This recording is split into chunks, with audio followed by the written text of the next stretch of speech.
Hi guys!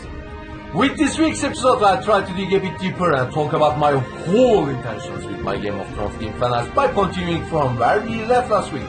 Join me with the second part of this video then. Let's get into it.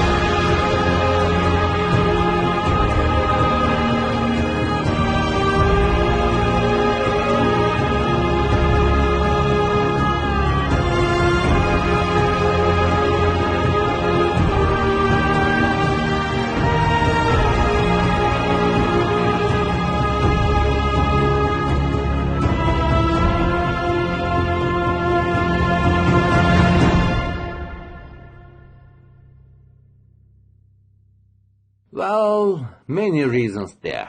First of all, I love being a part of the community. Even though those pieces are fanarts, they still mean too much excitement and fun to me. Working is the story of my whole life, you know. I am one of those who believes it is necessary to work harder and harder to reach a goal.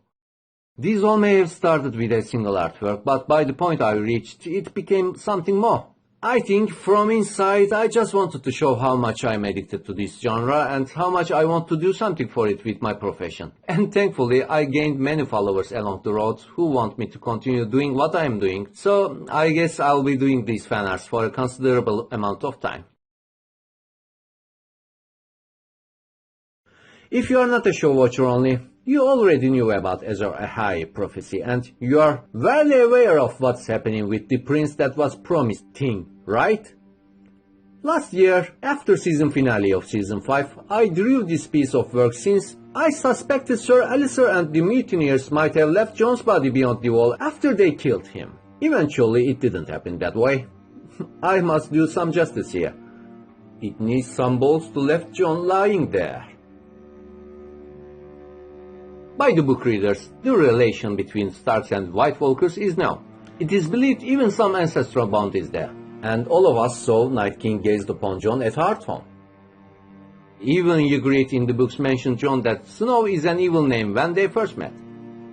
And we know how much Rhaegar was obsessed with the prophecy. I myself choose to believe as Azor Ahai and the prince that was promised are two separate prophecies. Imagine Rhaegar to believe in a figure whom is going to save Westeros, and he tried to make it real. What if men misread the prophecy?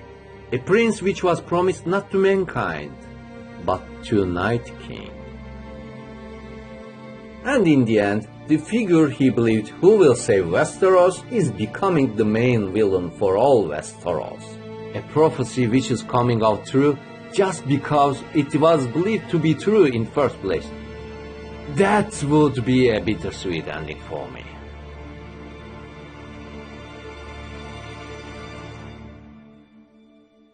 By the look of where TV series is headed, it seems it's just time to tell more about the prophecy with season 7. Melisandre and Kinvara mentioned about the Chosen One very slightly before, and we will all see if showrunners will decide to choose a path with Azor Ahai and there will be literally a Lightbringer or Nissa in the end. I don't know. Maybe both books and TV show want us to turn into Rhaegar of the books, who is desperately seek for a prophecy to come up true. Who knows?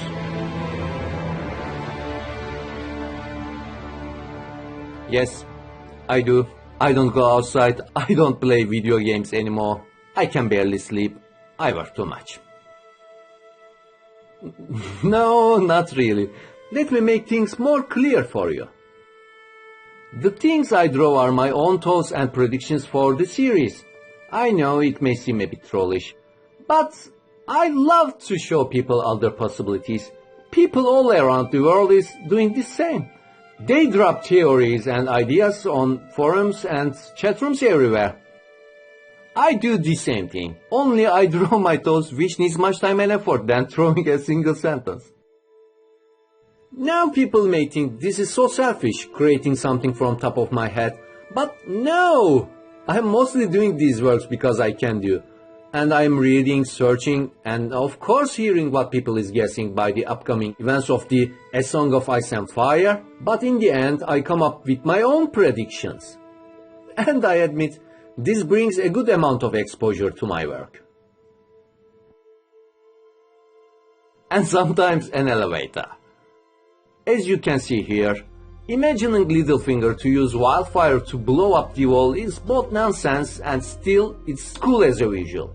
An elevator seems very reasonable to pour the wildfire along a 700 feet tall solid ice wall.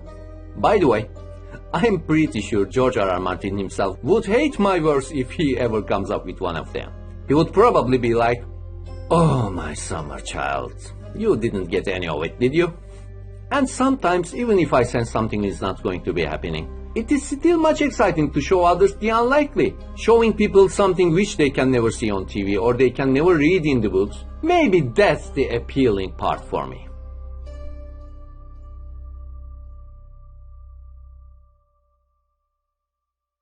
While talking about the unlikely, yep, this is another one from last year, which came out false, at least with TV series, unfortunately. But I still like the resemblances with the actual scene here. The side which Ned approached the bed, the clothing with Lyanna, the general tones and atmosphere. No one can say that I did not nail a single thing here. And for those who haven't heard about Mira being Jon's twin theory, well, some people thought that there may be actually two babies, which Ned gave one of them to Howland Reed after his sister died, which was something I would agree with. I could paint one of the babies with silver hair. And that other twin theory was something which is much exciting to believe too, especially thinking about the lemon tree in front of that red door. But nah, that would be a shame if people think that I'm playing to the crowd, if you know what I mean. Some also wanted me to prepare another version of the image with only one baby, but that would be a shame again. So I gave it a shot, and while doing this, my most concern was again telling a story. Lyanna with a similar face to Mira here, I think I liked that meaning more. And it was the special touch with this piece. You know, I always prefer my illustrations to tell something, to have a meaning behind the curtains. And if it's not good enough, I don't like safe waters. Wow! I can't believe I completed first step with telling my story here. These two videos were focusing on my intentions, the reasons of me to produce some fan arts mostly for Game of Thrones original series by HBO. We passed the speculationary pieces, but there are still some other stories to tell. With the next one, I'm going to meet with Calvin M. Green and we will set sail to a whole new dimension with my works together. And hopefully, we will see how a single message on Twitter can emerge to a last-longing, strong friendship. Thank you so much for watching this. Now you guys learned what I aim to with my pieces. We painters know that we have to work too much to reach our goals. In the end, drawing is what it is. As Marjorie Tyra said, quality takes time. Valato hayır.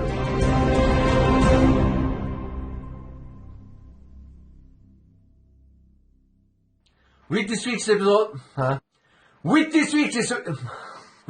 episode, I try to dig a bit deeper and talk about my whole intentions with my Game of Thrones themed fan arts by continuing.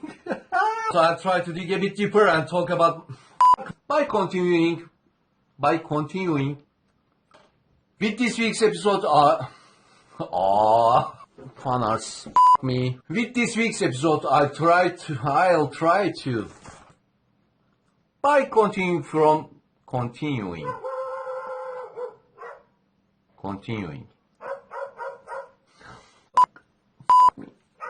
Sus!